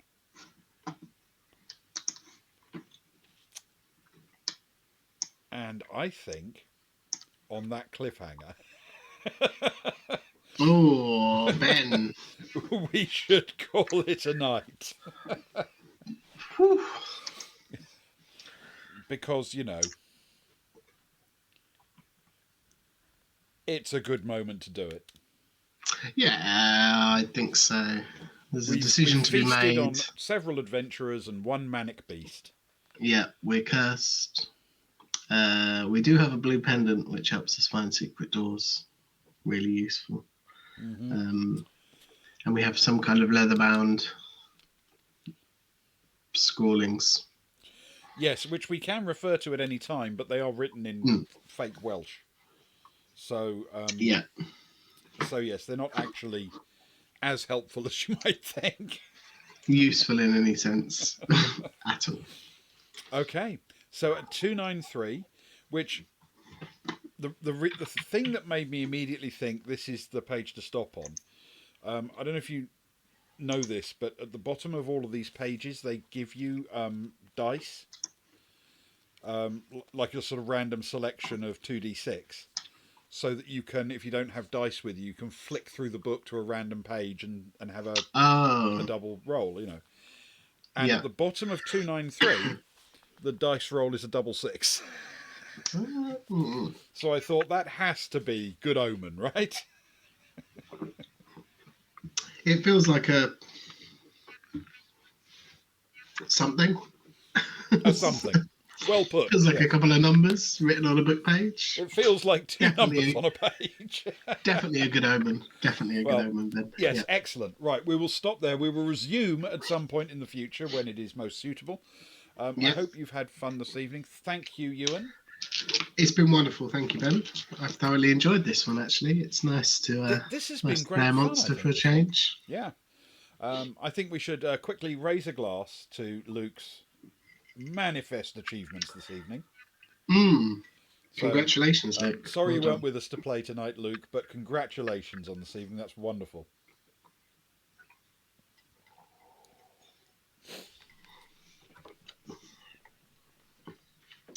Indeed. And we're back. Same time, same place. We are back Same tomorrow time-ish. night. Probably more prompt tomorrow night, I would imagine. Uh, Possibly. when we are being run through Deep Space, a game by one of our Jonathan friends, Jonathan Hicks, which Luke has reliably informed me is quite a rules light. I think 4-page was the elevator pitch, which I'm Yeah. always a big fan of, because I don't have time to read books, let alone read them through twice so that I can gain a Yep. full understanding of the rules. But he's going to be taking us through that game, which I'm really excited about. I'm very excited about this because we've had a lot of fun with Jonathan in the past. He's a lovely guy, and his stuff is interesting and it's very good quality stuff. So I think we're going to have a cracking time tomorrow. Yep. So yes, please try to join us tomorrow if you can. Or if you're watching on VOD after tomorrow, the next VOD in the sequence will be that one. Yeah. Just scroll down a little bit. A little bit more, Just a bit more. Yeah, There you go. that's the That's the one. one. That's the one. So, thank you very much for joining us this evening. Thank you, Ewan. Thank you, everyone who jumped Thank in you, Ben. on chat. We had John in earlier. We've had Crit, of course, jump in and be Yeah, Lee. Lee. Yes, Lee at Luke. the beginning. Yes, brilliant. Thank Don't you, forget guys, Luke. and good night, all. Good night.